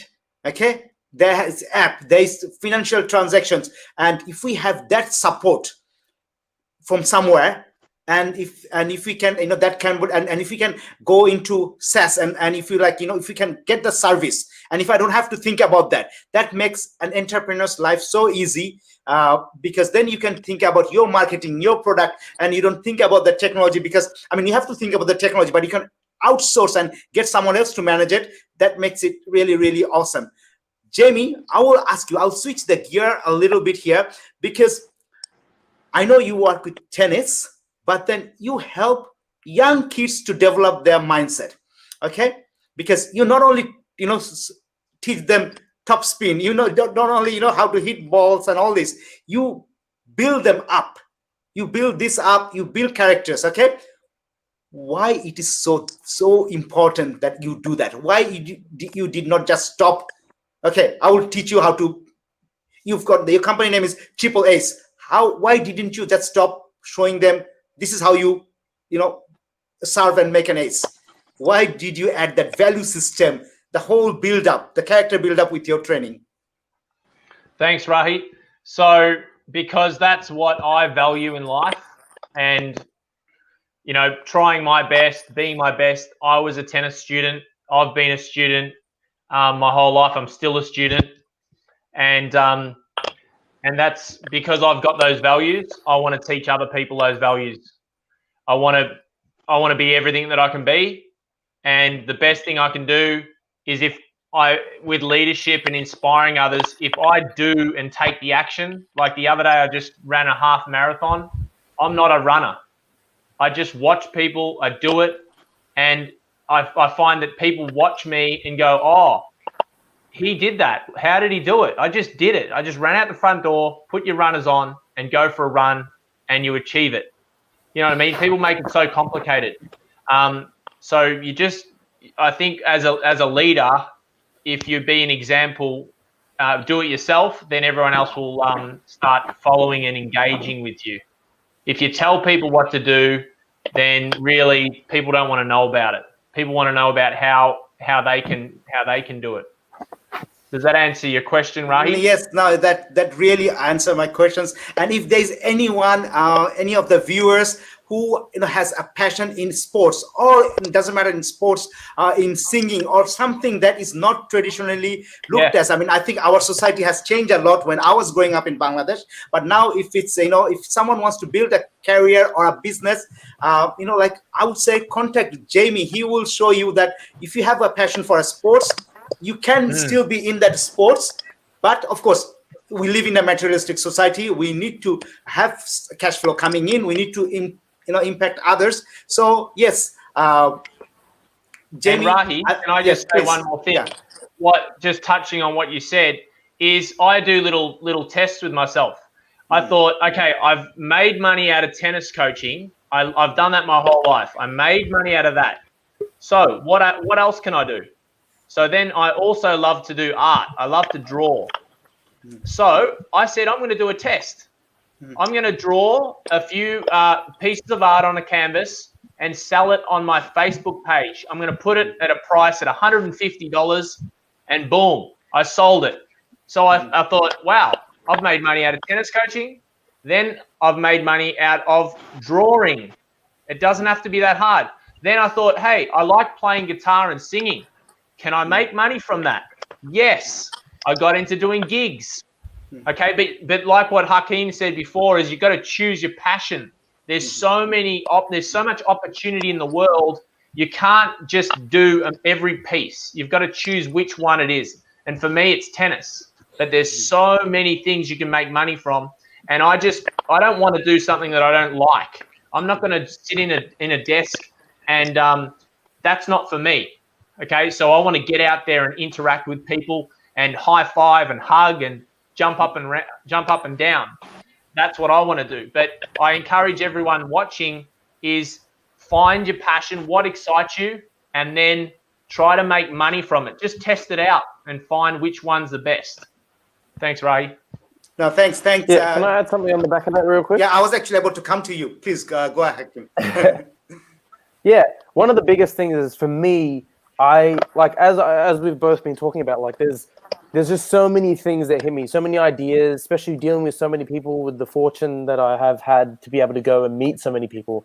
There's so much opportunity, and there's so many things that I want to do in my life in general. One of my biggest issues early on was I was trying to rush to get to the end too quickly. I wanted it all done now, and part of that was, just the desire to be at the top already. Because I was around people that were already giving off the energy, and I was like, yeah, I want to be there now. Let's get this done. But there's something said for employing patience. All right. If you can really, it's not that you're not going to get everything done that you want to get done. It's about really stepping back and going, all right, what's most important now that can lead on to the other things I want to do moving forward in my life? That patience will get you to where you want to go so much quicker than you trying to rush through everything that you want to do in all those different pieces. Having the patience, and also what it also takes is the trust in yourself to know that you can get over these things and go bit by bit and actually get all these things done. That takes a lot of trust in yourself to not rush into the situation and try to do it now. Because a lot of the times impatience is more, we don't feel like we can actually make it happen, so we need to make it happen quickly to prove that we're worth it. Rather than, slowing it down and going, yes, it's going to happen. Let's take it step by step. Yeah. No, thank you, Hakim. Thank you for touching on that. And I actually, Husna Appa, I did not introduce myself. What I do is that I work as a business collaborator. I run all my business strategic farm business strategy. I develop, I help businesses to grow, and I put businesses together to grow business. And while doing that, I have seen, I've worked with so many. I'll limit it to young entrepreneurs. I have seen that there's so many that come up with ideas. But then one thing that I see, which I will come to you actually, I will ask you a question. They have been conditioned from home that don't do this, don't do that. But you have condition. You have basically, Tanvir was telling me just now, telling us that you have given him the freedom. So what I would ask you to basically talk to the moms and dads of all the young entrepreneurs that they're looking at it, because you have taken that step. And I think I was fortunate enough to given some freedom, but still I was conditioned to go in one direction, be an engineer, be a computer science engineer. So what would you tell the moms and dads of young entrepreneurs? How did you tell them? Okay. And one more thing, madam's answer will help other parents to reduce the social pressure to their kids. Right now, we are living in that society where social pressure plays a big role. So, madam, please tell all other parents. Yes. Thank you so much. Really, it's a very good and important, and that means realistic, but reality type question. Because of that, there are so many of reasons so that mom or dad, they are pushing their son or girls to go to their own way or own idea. Why that? This one. There are so many of reasons. Some reasons I will mention. The one thing that is always parents like that their should be girls or boys will get job.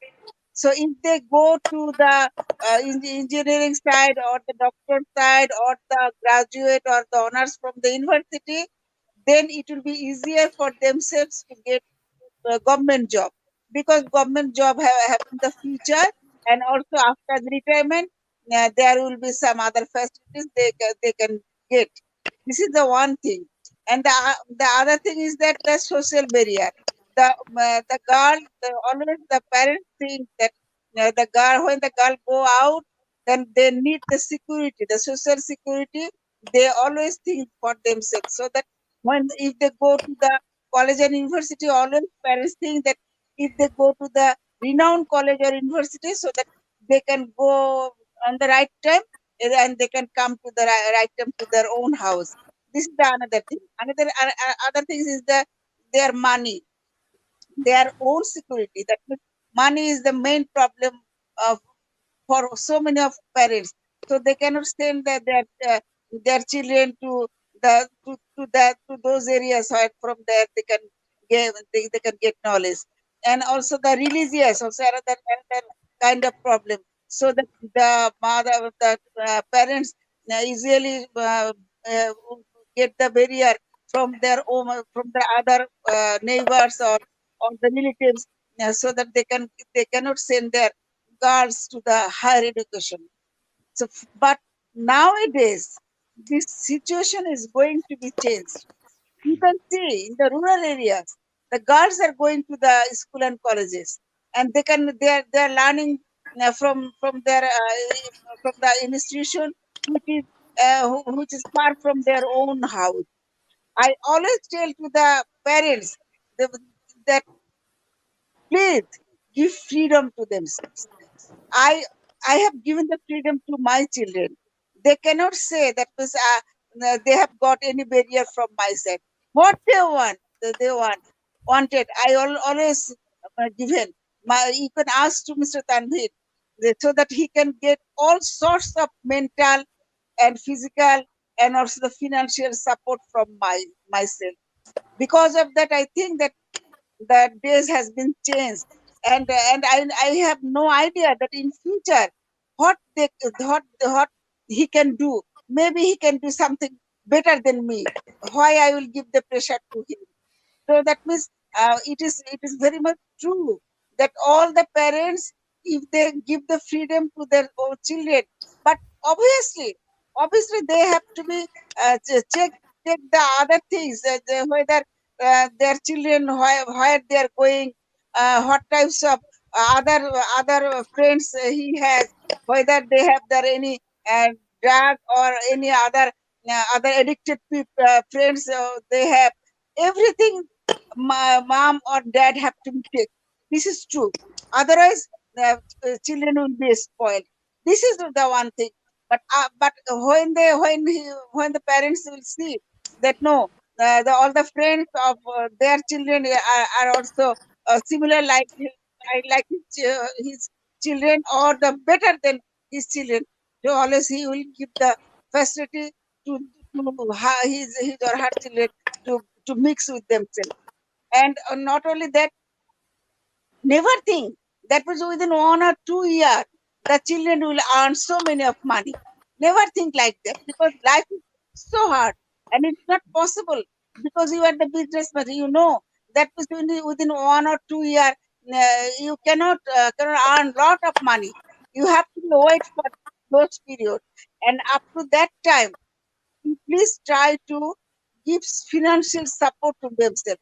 You may tell that you have no money, you cannot give the support to themselves, but you can give the mental support so that they cannot be frustrated. You may tell them no problem. You do please don't give any money to my family. I can do something, because nowadays the parents also they are earning money. The lot of housewives, they are earning money from their own house. They are doing the e-commerce business, and e-commerce business is now very much familiar to Bangladesh. Not also almost every country there are so many of kinds of e-commerce business, and the housewives now they are doing that one.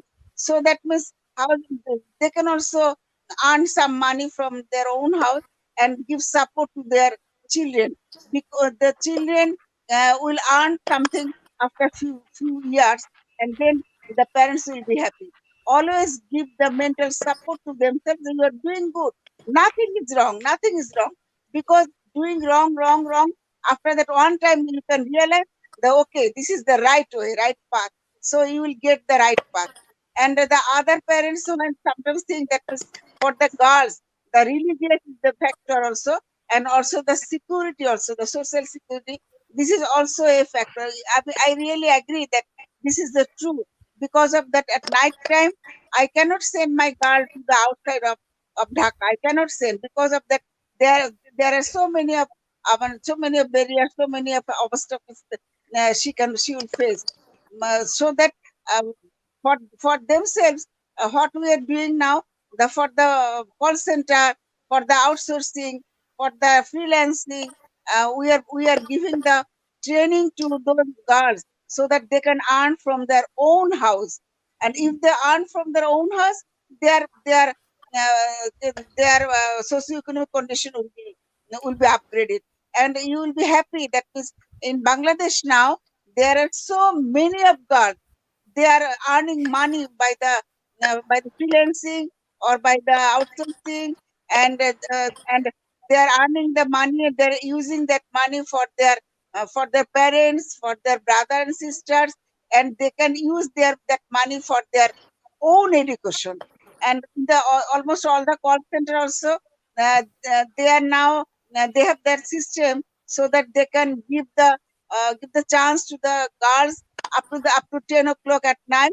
And if after the 10 o'clock, then there will be a group of girls so that they can work from 10 o'clock to the next day morning, so that they are safe in the office premises. So that there is some mechanism.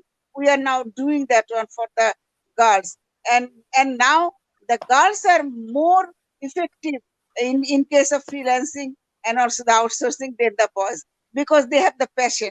And then one speaker told that now the mindset and also the passion is now the most important part for the new entrepreneurs and the startup. Suppose Tanvir always he become irritated that I will not do anything. I'm not getting any money. I'm not getting any support from the other offices. So many of times he became frustrated and just lost his mindset. And then always I tell them, no problem. You please do. You will get the success. Success will not come within a short period of time. Suppose after 40 years, now I am in this position. So I waited for 40 years to get this position of sales. Right. No, that is so awesome, Tanvi. You're so lucky to have such an energetic, passionate, and mother who not only understands, and she is helping so many of the entrepreneurs of Bangladesh. You're fortunate to have such a mom, and I hope you are. If you, I hope our listeners are watching. Their moms and dad, they are watching. Of course, yes, our parents come from space of security, maybe and I was out. Now it's Yes. okay. Yes. Please, yeah. No, I was just telling how supportive you are for your children, and you have created. Sorry, can you hear me? Now it's okay now. Yes. Can you hear me? Yes. Can you hear me? Yes, we can.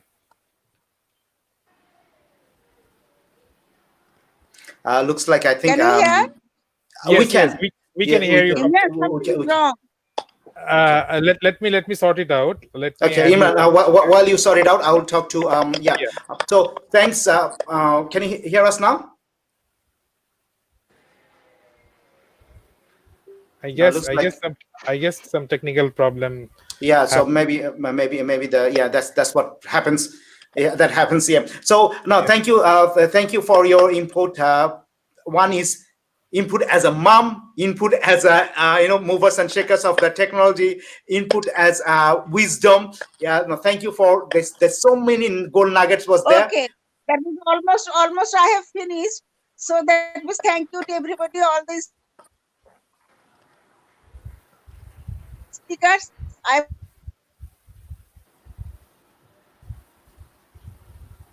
think the problem continuing. So what I would do is that I would like to thank. We have to. It has been an awesome. Like I had so much fun. I've learned so much from you guys. Thanks for coming on board. Thanks everyone. And it was, such a pleasure. Okay, maybe something wrong from my side. So almost I have finished. I think that means all the parents cannot change at the same time, but time is coming that all the parents will realize the basic needs, also present situation, also future generation, and they will be able to send their children to that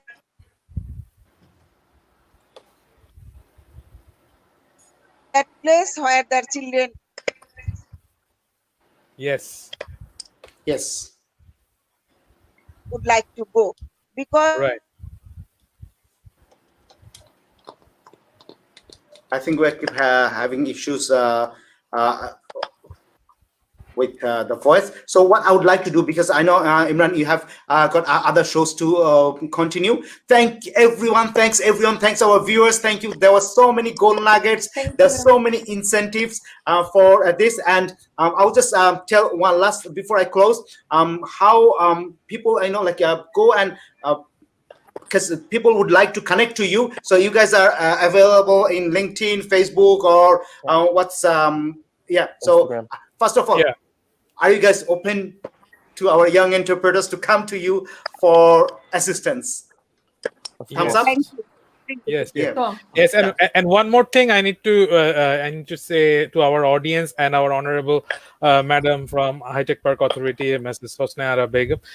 Thank you for your all support, and we believe that is just the starting of a big initiative through Beyond. And through this 3 days long event, we have connected speakers from 10 countries, 60 plus speakers, investors, and other strategies through which we can create a bigger ecosystem in coming days for Bangladesh. And I believe through which we can connect and collaborate for the upcoming ventures. So I would like to thank everyone, along with Madam. Thank If you want to say anything Thank you so in much. closing speech, we can close with your notes.